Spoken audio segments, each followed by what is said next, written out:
নমস্কার, তোমাদের রান্নাঘরে আজকে নিয়ে এলাম রুটি, লুচি, পরোটার সঙ্গে খাওয়ার মতো একটা সুস্বাদু নিরামিষ তরকারি, যেটা বানানো একদম কম তেল মশলায়, অথচ ঘুগনির মতো সুস্বাদু হবে এই রেসিপি।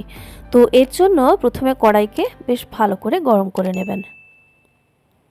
কড়াই গরম হলে তাতে দিয়ে দেব তেল। এখানে সর্ষের তেলে রান্না করবেন, টেস্ট ভালো হবে। তেল গরম হলে তাতে দিয়ে দিলাম কিছু গোটা গরম মশলা, একটা শুকনো লঙ্কা আর তেজপাতা। একটু নাড়াচাড়া করে এতে দিয়ে দিচ্ছি চেরা কাঁচা লঙ্কা, স্বাদ মতো কম বেশি করবেন, আর 1 চা চামচ ছেঁচা আদা। নিরামিষ বানাচ্ছি, আর না হলে আমিষ বানালে একটু রসুনও এখানে থেতো করে আপনি অ্যাড করতে পারবেন। একটু নাড়াচাড়া করে নিচ্ছি। এবারে এর মধ্যে অ্যাড করছি কিছু কুচানো নারকেল। এই নারকেল কুচানোটা দিলে আপনি কিন্তু বেশ ভালো একটা টেস্ট পাবেন রেসিপির। তবে যদি না থাকে এটা স্কিপ করে যাবেন, কোনো অসুবিধেও নেই। এবার একটু নাড়াচাড়া করে নিয়ে নারকেলের কালারটা চেঞ্জ হয়ে যাওয়া পর্যন্ত, এবং সেই সঙ্গে দেখবেন আদাটা একদম মুচমুচে হয়ে যায় যদি এইভাবে রান্না করেন, ততক্ষণ পর্যন্ত নাড়াচাড়া করে নেবেন।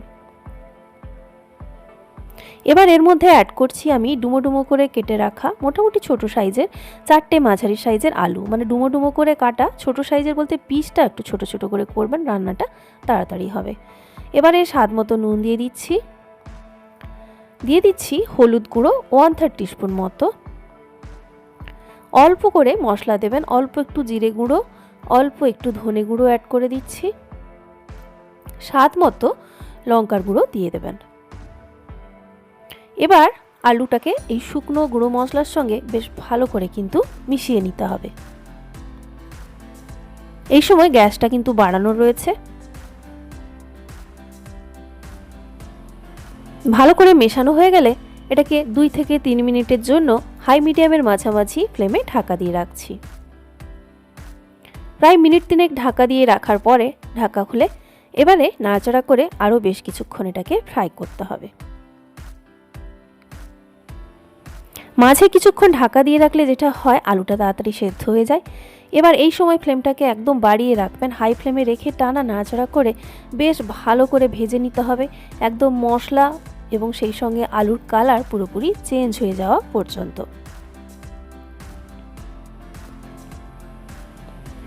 এক সময় দেখবেন যে বেশ মশলাটাও একটা ভালো রকম ভাজা হয়ে গেছে, আলু ভাজা থেকে তেল ছেড়ে বেরোতে শুরু করছে।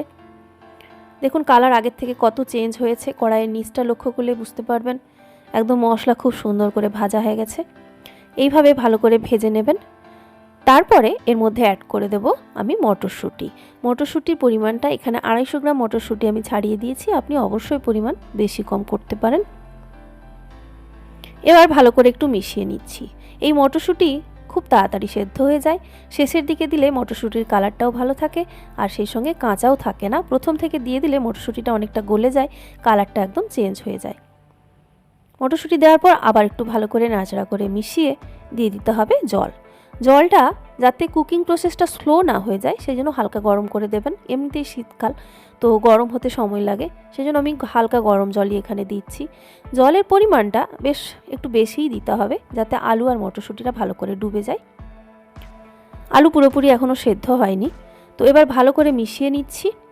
আর এটা যেহেতু রুটি, লুচি, পরোটার সঙ্গে খাবেন, তাই একটু ঝোল থাকলে ভালো লাগবে খেতে।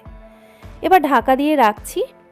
তো এই সময় প্রথমে ফ্লেমটা একটু বাড়িয়েই রাখবো, তারপর যখন এরকম ফুটতে শুরু করবে সেই সময় কিন্তু একটু ফ্লেমটাকে কমিয়ে দিতে হবে। দিয়ে মোটামুটি 10-12 মিনিট সময় লাগবে ভালো করে সেদ্ধ হতে।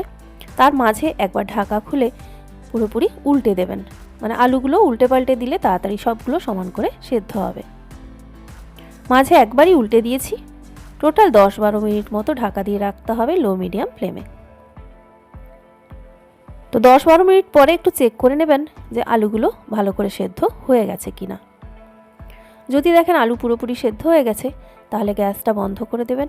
আর এই যে যতটা ঝোল আছে দেখছেন, হালকা একটু ঠান্ডা হয়ে গেলে বা এটাকে আর 4-5 মিনিট ঢাকা দিয়ে রাখলে তাহলে কিন্তু এটা জলটা অনেকটাই টেনে নেবে। তাই সেইভাবেই আপনি গ্রেভিটা রেখে বন্ধ করবেন। আর 5-7 মিনিট এটাকে জাস্ট ঢাকা দিয়ে রাখার পরে গরম গরম রুটি, লুচি বা পরোটার সঙ্গে, এমনকি ভাতের সঙ্গে ওটা সার্ভ করতে পারেন। তো বন্ধুরা, এই ছিল আজকের রেসিপি। আশা করি আপনাদের ভালো লেগেছে। ভালো লাগলে লাইক, কমেন্ট, শেয়ার আর সাবস্ক্রাইব করতে কিন্তু ভুলবেন না।